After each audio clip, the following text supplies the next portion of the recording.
Hi അസ്സലാമു അലൈക്കും, welcome back. അപ്പോൾ ഇന്ന് ഞാൻ വന്നിട്ടുള്ളത് ആവോലി മുളക് കറിയുമായാണ്.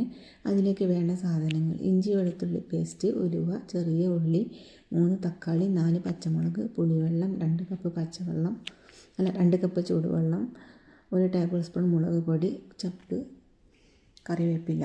ചട്ടി അടുപ്പത്ത് വെച്ചിട്ട് ചൂടായാൽ അതിലേക്ക് 1 ടേബിൾ സ്പൂൺ വെളിച്ചെണ്ണ ഒഴിച്ചിട്ട് അതിലേക്ക് 1 ടീസ്പൂൺ ഉലുവയും കൂടെ ചേർത്ത് കൊടുക്കുക.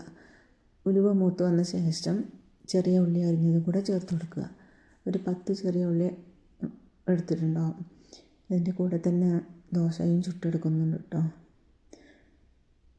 ഇനി നമുക്ക് ഇതിലേക്ക് ആവശ്യത്തിനുള്ള ഉപ്പ് ചേർത്ത് കൊടുക്കാം.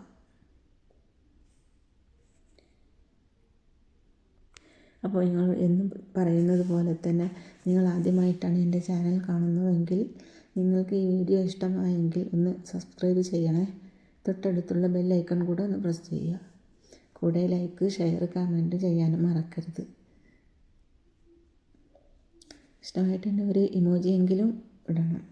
ഇപ്പോൾ ഉള്ളിയൊക്കെ നന്നായി വാടി വന്നിട്ടുണ്ട്. അതിലേക്ക് നമുക്ക് ഇഞ്ചി വെളുത്തുള്ളി പേസ്റ്റ് ചേർത്ത് കൊടുക്കുക. ഇനി അതിൻ്റെ പച്ചമണം മാറിയതിന് ശേഷം നമുക്ക് തക്കാളിയും പച്ചമുളകും കൂടെ ചേർത്ത് കൊടുക്കുക. ഇനി ഇതൊന്ന് നന്നായി വഴന്ന് വരണം. നമുക്കത് മൂടി വെക്കാം. ഇപ്പോൾ തക്കാളിയൊക്കെ നന്നായിട്ട് വഴന്ന് വന്നിട്ടുണ്ട്. ഇനി ഇതിലേക്ക് നമുക്ക് 1 ടേബിൾ സ്പൂൺ മുളക് പൊടി ഇട്ട് കൊടുക്കാം. ഇനി മുളക് പൊടിയുടെ പച്ചമണം മാറുന്നത് വരെ അത് നന്നായിട്ട് വഴറ്റുക.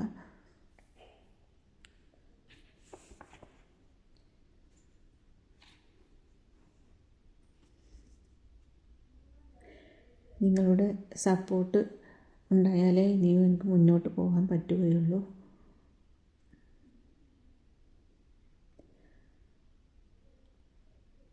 ഇപ്പോൾ തക്കാളിയൊക്കെ നന്നായി വഴന്നിട്ടുണ്ട്. മുളക് പൊടിയൊക്കെ നല്ല മൂത്ത് വന്നിട്ടുണ്ട്. ഇനി ഇതിലേക്ക് ആവശ്യത്തിനുള്ള പുളിവെള്ളം ചേർത്ത് കൊടുക്കുക. ഇനി ഇതിലേക്ക് തന്നെ ഞാൻ തിളച്ച വെള്ളമാണ് ചേർത്ത് കൊടുക്കുന്നത്. 2 കപ്പ് തിളച്ച വെള്ളം ചേർത്ത് കൊടുക്കുന്നുണ്ട്. ഇനി ഇതൊന്ന് മൂടി വെക്കാം. ഇപ്പോൾ നന്നായി തിളച്ച് വന്നിട്ടുണ്ട്. ഇനി ഇതിലേക്ക് നമുക്ക് മീനിട്ട് കൊടുക്കാം.